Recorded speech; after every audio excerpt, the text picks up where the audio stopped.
Here is Florida's Republican Senator George LeMieux. He is going to have an opportunity to cast a vote, I think, on health care legislation this year. Based on what Senator Reid's announced this week, when do you think that might be? Well, we're not so sure. Senator Reid said it might not get done before the end of the year, so we'll have to see. We still don't know what the Senate proposal will be. We had, as you know, the Finance Committee reported out their bill, but there was a bill from another committee, and now Senator Reid has taken that bill, and he's working on what will be the Senate Democrat proposal, but it's not an open process, so we're not really sure what that bill will be, but hopefully we'll find out soon. Healthcare is a big issue in Florida for both its retirees and then also because Florida has been something of an epicenter with the economy, with the real estate bubble. What are your constituents telling you that they want done in this legislation? Well, I hear from a lot of Floridians about this, and I hear a couple different messages. Of course, we want to provide for more affordable health care. And of course, Floridians care about access to health care. We have nearly 4 million Floridians of our 18 million who do not have health insurance. They also tell me they're concerned about the size of government. They're concerned about government spending. They're very concerned about this public option and what it's going to do to the size of government and what it's going to do to their own individual health plan. They're concerned that even though the president has said that you'll be able to keep your insurance, that they're not going to be able to keep their insurance in their same form if the government really gets involved in the running of a health insurance company. So I get a lot of concerns. People obviously want solutions to problems, but they're in some ways more concerned about what the solution might be, that it might be too much government. You brought along with you the actual one of the bills this morning. Why did you bring it? What's your point here? Well, I've been reading through the House bill. Like I said, we don't yet have the final Senate bill, and I think it's just visually good. I mean, this is actually kind of a consolidated version. It looks like two phone books because it's on both sides. But there's a lot in these bills. And this is 1,990 pages, Speaker Pelosi's bill. It's $1 trillion program. One of our folks estimated that that's $500 million a page. And there's a lot in there, including a lot of taxes, a lot of new government programs. And it occurs to me, I'm a new senator, as you said. I've been here since September. And I'm used to the state system in Florida where our government has to balance the budget, where at the end of the year they look at the receipts, the taxes that come in, they look at expenditures, and the two have to meet. Here in Washington, that's not the way things work. We pass bills that are 20% more than the bills we passed last year. That just came out that we have a $1.4 trillion budget deficit for 2009. That's more than the deficit of the last 4 years of the Bush administration combined. So I'm really concerned about how much government we have now and whether we can afford the government we have, let alone the government that some in Congress want. And there's a lot of government in these 1,990 pages. As you think about what might come to the floor, what's a deal breaker for you? Well, a deal breaker for me is taking a lot of money out of Medicare. The proposal now that's in the House, and similar proposal was in the Senate, we'll see what comes out finally, is to take nearly $500 million out of Medicare, health care for seniors. Now, you mentioned having a big retirement population in Florida. We have, Susan, the second largest number of seniors in the country in Florida and the highest per capita number of seniors, 3 million of them on Medicare. And this program, these proposals take $500 million out of health care for seniors. That makes no sense to me that we would pay for a new program taking money out of a program that's already in financial trouble. We know that Medicare in about 7 or 8 years is going to run a deficit where there will be more people taking out than people putting in. So it makes, for being a senator from Florida, how could I justify voting for a bill that's going to take $500 million out of health care for seniors when that program already is in financial trouble? You've probably seen the stories about the extent and dollar amounts that are in the $60 to $90 billion range of waste, fraud, and abuse in the Medicare program. How do you factor that into your defense of Medicare? Well, I'm glad you brought that up. The first bill that I filed, Susan, here in the United States Senate last week, it's Senate Bill 2128, goes right after waste, fraud, and abuse. The Medicare system, a very important program, obviously, healthcare for seniors, is rampant with waste, fraud, and abuse. 60 Minutes just did a piece on it a couple weeks ago.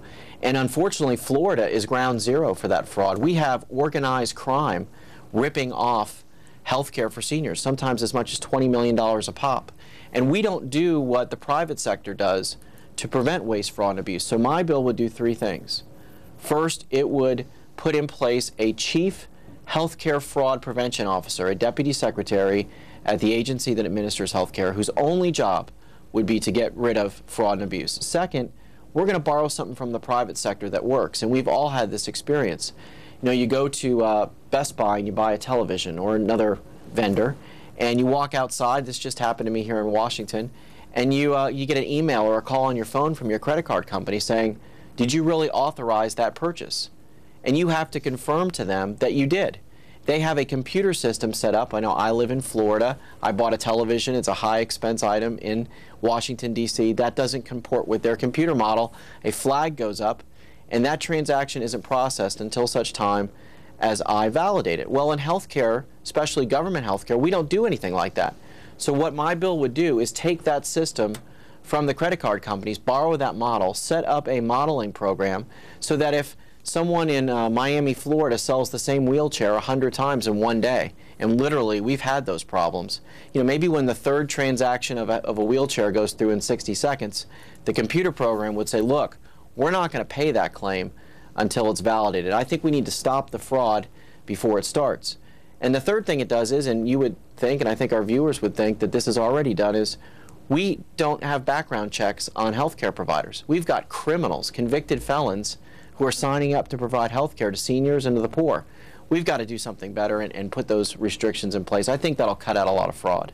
Aaron Norcia, first comment from our viewers on Twitter, says, Senator, that $500 billion that you're worried about for Medicare is cut from waste and fraud. No, I don't really think respectfully that it is. I don't think that in these proposals there are very extensive protections against waste, fraud, and abuse. That $500 billion is cut this way. $150 billion comes out of Medicare cuts that go to hospitals. $51 billion comes out of home health care. There's $135 billion that comes from a program called Medicare Advantage. Medicare Advantage is sort of a premium type program in Medicare, and we have 915,000 Floridians who subscribe to it. Now, it costs the government a little bit more, but it provides more resources and more options for seniors, things like eyeglasses and hearing aids, and you get a little more customer service. And I know Floridians like it. Almost 1 million are on it. And this proposal is going to cut $135 million from Medicare Advantage. That's really going to impact seniors, and I don't think that's a smart thing to do. Staying with Medicare, and one more Twitter comment, then we'll go to calls. This is a fellow by the name of James R. This is exactly what he writes. Come on, Senator LeMieux. Defending the failed Medicare system might help you politically, but the program is a disaster. Well, Medicare has its problems, and I'm the first one to admit that, and that's why I've put this Senate Bill 2128 in place. But we've made a compact with our seniors. You know, seniors pay into Medicare. It comes out of your wages every week or 2 weeks when you get paid.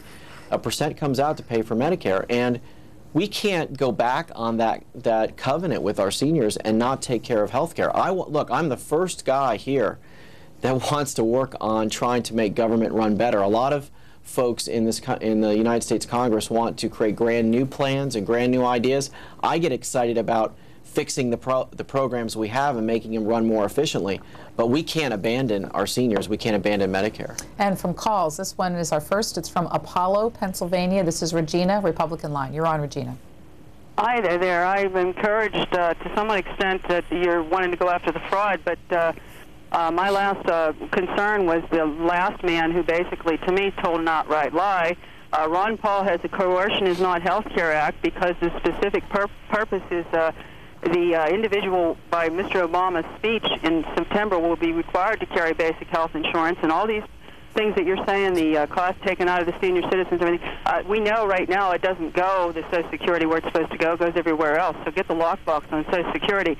But, you know, also the charity, the care that's being given by the hospitals, the figures are Cooper Queen Hospital, Bisbee, Arizona, $200,000 of annual, $300,000 budget spent on uncompensated care to illegal aliens. You know, the illegal aliens like to do what I do.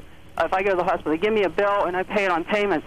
You know, if you pick up the illegal alien and you know, he needs his care, give him his care and then send him over the border. Regina, thanks. Let's get a response from the senator. Let's start in reverse order. Her concern about coverage for illegals. Well, we're having a tough time covering American citizens, so I don't think that we have the money or the resources to be covering illegal aliens. Should they be allowed to buy in if they pay for it fully themselves? Well, you know, if we have a program where there's going to be some kind of exchange where people can buy in, I'm not sure that you should prevent anyone from buying in. You know, if folks are in this country illegally, we take care of their children, for example. They get to go to public schools and things like that. But we can't afford that, you know, this program for American citizens as it's outlined in these 2,000 pages. I don't think we should be looking to try to expand it to illegal aliens. Some of the other issues she raised is requiring people to buy insurance. Yeah, there is a mandate in this program, and you know, there was a big exchange between George Stephanopoulos and the president about a month ago on his show about whether or not that mandate was a tax. Well, it says right in this bill, I think it's page 237, it says a tax. If you do not purchase health care insurance, you're going to be taxed 2.5% of your income, and businesses who don't provide health insurance for their employees are going to be taxed 8%. There is some $700 billion estimated of new taxes in this proposal. So, you know, it seems to me that there's something fundamentally wrong with the relationship between government and the individual. If the government is telling you that it cares more about you than you care about yourself, and it's going to require you to buy health insurance even though you don't want to purchase it. Our next caller for Senator LeMieux comes from Norcross, Georgia, independent line, and the caller's name is Theron. Hi, good morning. Good morning. So I'm a libertarian, so I don't subscribe to the Republican or the Democratic philosophies. And I think you guys need to understand that. Let me address one aspect of this whole medical thing, and that is the cost. The government, you know, mandating costs, as in they do in Medicare, is not going to bring the cost of the services down. The only thing that's going to bring costs down is going to be the only thing that ever brings costs down is a competitive environment. So I had one of these big ideas, which I'm sure nobody's going to subscribe to, but I'd like to just throw it out there. You know, if we got the companies out of delivering medical insurance, and we got the government out of it, and all the individuals would buy their health insurance.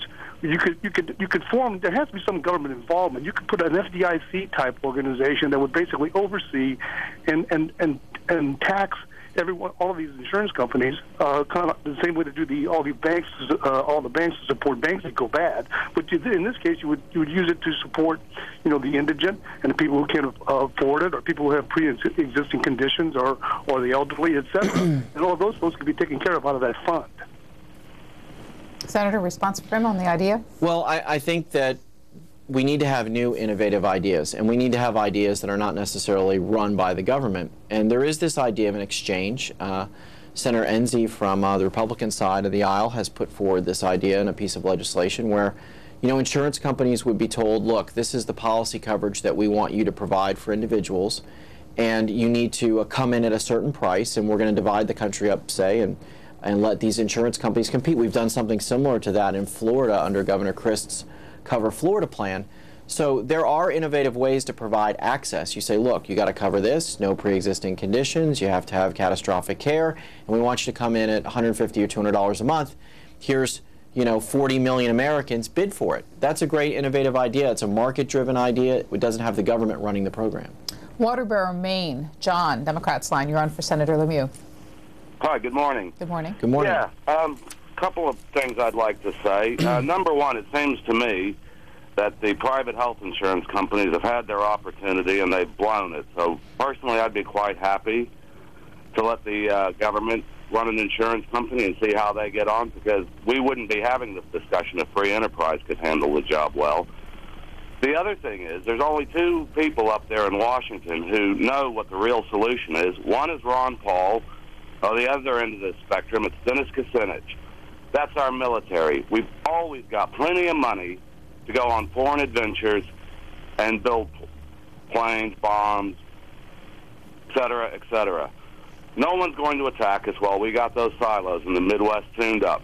So there's plenty of money to take care of our own, and it's about time we do, and I'll take your comments off there. Thank you. Money for military spending, not for health care.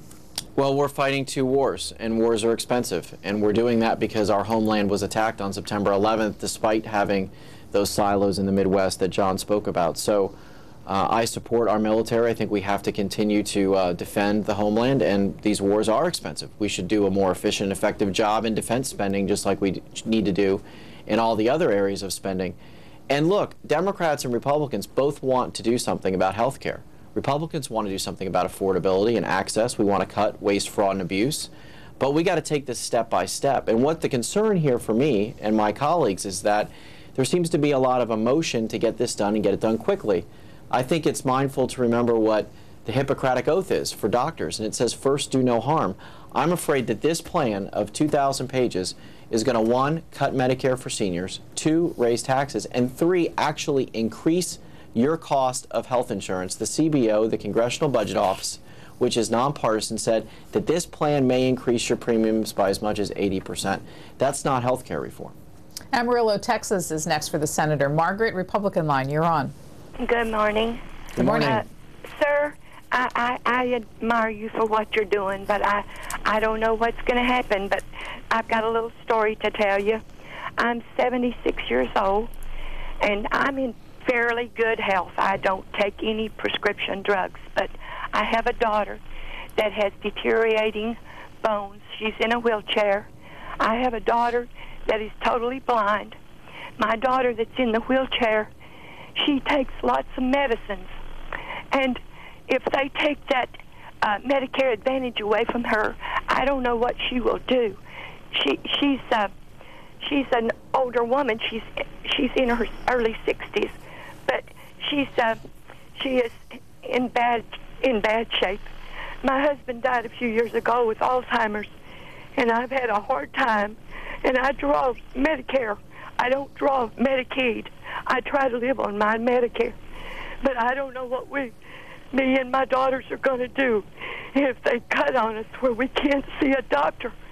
You've got to help us, all you Republicans up there, please.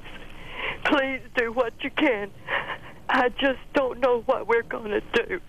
Thank you, sir, for what you're doing. Thank you, Margaret. Well, you know, my heart reaches out to you and to your daughters. I get letters and calls like you just spoke about how important Medicare Advantage is. And I can't understand why we're trying to solve health care by taking money out of health care that we've committed to our seniors. It makes no sense to me.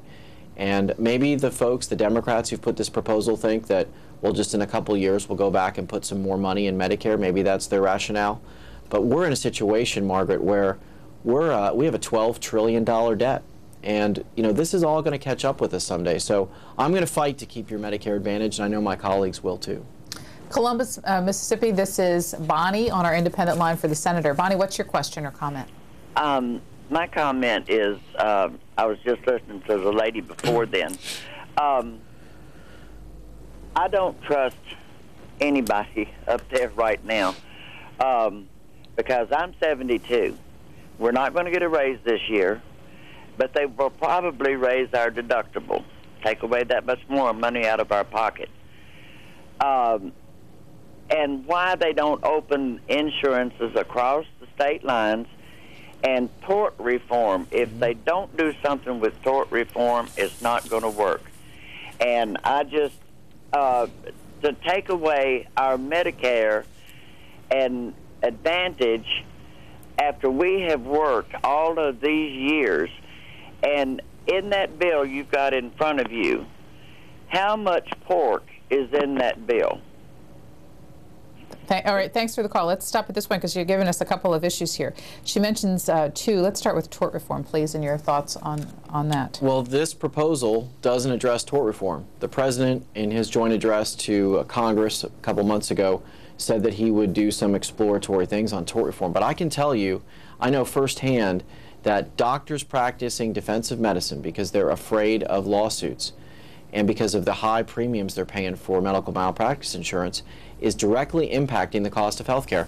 My wife Mikey and I, we have 3 sons, 6, 4, and 2, Max, Taylor, and Chase, and we have a baby on the way. And her doctor is in Tallahassee, Florida. It's not a big town. And we went and met with him when we were getting the sonogram, and I talked to him about his health insurance, or his medical malpractice insurance. He's paying $120,000 a year in medical malpractice insurance in a little town of Tallahassee, Florida. That is directly impacting our cost of health care. We need to, the Republicans have a proposal to reduce the cost of the practice of medicine. We need to do something about that. If everybody comes to the table, like the president said we should, That's got to be part of the solution to get health care reform. Cross-line insurance sales. Senator DeMint from South Carolina in the Republican Party's got a proposal on that. There is no reason why you shouldn't be able to take your health insurance with you when you leave your job or when you go across state lines and move to another state. It makes no sense. The way we regulate insurance by just having it state by state and this antitrust exception for insurance, I'm not sure that makes sense either. We need to treat insurance like any other business, and we need to make it more customer friendly. Jefferson, New York. Veronia, is that correct? Veronica, yeah. Veronica, sorry about that. You're on the air, okay. Democrats line. Okay, thank you for letting me speak. Could you just give me a few minutes? I want to know why, after the Republicans have been in power for approximately the 12 years up until 2006, when the Democrats took over, he's never lifted a finger. You didn't do anything about health care. And now all of a sudden, all you get out of the Senate is every proposal that is brought up is no. Even when you did the unemployment, I watched it. And it was no, fighting them. Then you wind up voting for it anyway. I don't get it. The people of the United States need some type of help when it comes to health care. And it just seems like you don't want to cooperate in any way. And it's a very frightening thing, and you've got people scared to death with these teabaggers and these birthdays. And today, Bachman's telling them to go to the Congress and raid the Congress and let them see the whites of your eyes. This is ridiculous. This is absolutely ridiculous. And I just want to know why money is so important now, but when Bush was in, money was never a question. You call yourselves conservatives, you were spending more money, increasing government, and doing everything that you're complaining about the Democrats doing. Veronica, thank you. Well, first of all, I'm new, so I wasn't really responsible for things that happened before I came 2 months ago. But let me say this. Veronica said that Republicans didn't do anything about health care in the last few years. Remember that President Bush and the Republican Congress pushed through and passed the Medicare Part D, which is the prescription drug benefit, which has been wildly successful and actually came in under cost, one of the few government programs that ever did. So I would respectfully disagree on that. And in terms of, you made the point about, fighting these things like unemployment insurance, and we still voted for it. There's a proposal for the viewers to know about to extend unemployment insurance in the several states, and we supported it. But our leader, Mitch McConnell, went to the Democratic leader, Harry Reid, and said, look, we should have a way to pay for this. We should find a way, maybe take some of the stimulus money that hasn't been spent or something else and pay for it. And the majority leader wouldn't let us have that amendment. We wouldn't let us debate those issues. So I know it's not something that most folks realize, but the way things work here in Congress is that the majority, the Democratic Party, really dictates the rules, and we try to get some fairness on our side, and that's why things take a little longer to get done than you might expect. Just a couple minutes left for the Senator, Parkersburg, West Virginia. Jeff, Republican line. Good morning, Jeff. Good morning. Good morning, Jeff. I'd like to ask a question. Several months ago, I had back surgery done on my back. I went to my pre-op. It cost $2,525 for 45 minutes work. I would like to know what goes with the cost of that. If you people up on D.C. want to know what's to solve the medical problem, and I'm talking to Democrats as well as Republicans, I turned Republican when Reagan came in. When Reagan's party signed a contract with the people of the United States to work for the people, the Republicans and the Democrats both do not have no idea what is going on. I hear raising costs, lowering costs. Rosie's bill is $19,000 and some odd dollars to more the deficit. The deficit's going to last until my grandchildren are 60 years old. And the job prospects is going none. Nobody up there is doing nothing except for just spending money and spending money and spending money. If you want to solve the medical problem in this country, go regulate the cost of medicine, where it takes $5 cents to make a pill, and they charge $10 in a hospital. Jeff, thank you. Let's get a response from the Senator. Well, Jeff covered a lot of ground on his question there, but let me talk a little bit about costs. The truth is that we don't know what things cost in health care. And there's no transparency in the prices that you pay. We've all gotten this bill that gets sent to us that, you know, if my wife Mikey's having a baby or there's some kind of medical procedure where it shows, you know, $10,000 for this, and you look and the bedpan cost $100 and the Band-Aid's $50, and you say that's ridiculous. Well, the reason why this has happened is because healthcare, hospitals, and other providers of healthcare have to make ends meet in any way they can. I talked to the head of the Florida Hospital Association yesterday, and he told me that basically, look, Medicare and Medicaid don't pay the bills of the patients that come to see them. We take the money that we make on private insurance and subsidize Medicare and Medicaid patients. So we're playing a shell game in healthcare. You know, we don't really know what the cost of any particular procedure is.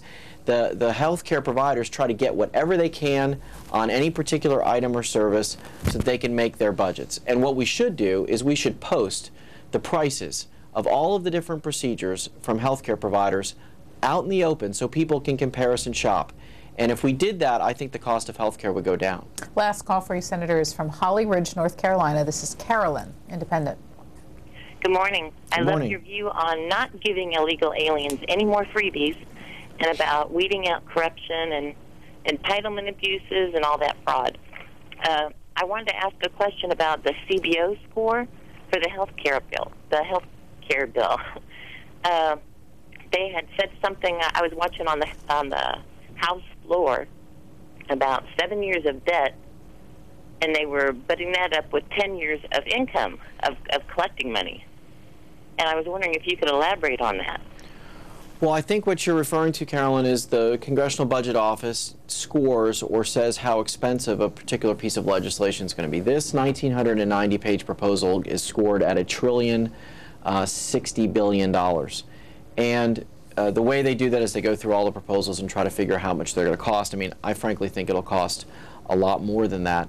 And we try, you know, they try to go through and figure out what's going to be created by new government programs. There's apparently 111 new offices, new bureaus, and new commissions that are created in this healthcare proposal. So it becomes very expensive. Now, to the point that you said about how is it paid for in 3 years versus 7 years, the way this bill works and the way they get to be deficit neutral or budget neutral is that there's a lot of taking in of taxes early before the actual programs start working and getting delivering health care services. So those taxes, you know, there's a 5.4% tax on people who make more than $500,000 a year. There's the individual mandate tax. There's the tax on businesses. The taxes start right away. The benefits don't start till year 3, year 4, year 5. So that's sort of the smoke and mirrors way to make this deficit neutral. A last and quick question for you. Our papers are full of second-day analysis of Tuesday's elections. When you see a headline such as this one in Baltimore Sun this morning, what is your reaction? The headline is, Republican moderates to blame for the party's troubles. Oh, I don't think that's true at all. I think what the people want is public servants who are going to come up here and try to find common sense solutions and be problem solvers. And what I think the election on Tuesday said is that the people in New Jersey and Virginia and New York, they've got a real concern that government officials, folks who are elected to office, keeps expanding the size of government and keep spending their children's money and their grandchildren's money. We have nearly a $12 trillion deficit. And I think that the folks out there are very concerned about that. They're very concerned about trillion-dollar new programs, and they're concerned about incumbents who are in office who are pushing these programs, whether it's, you know, Mayor Bloomberg, who kind of eked out a win in New York, which was unexpected, or, you know, Chris Christie winning in New Jersey, which is a big deal for Republicans because Republicans usually don't win there, or the governor's race in Virginia. Well, thanks for being here. Your first Washington Journal visit. Please come back. Oh, thank you, Susan. Appreciate it. We have one more segment with guests this morning, and in fact, you will meet two members of the House of Representatives, both freshmen, who are former military members, and they're here to talk to us about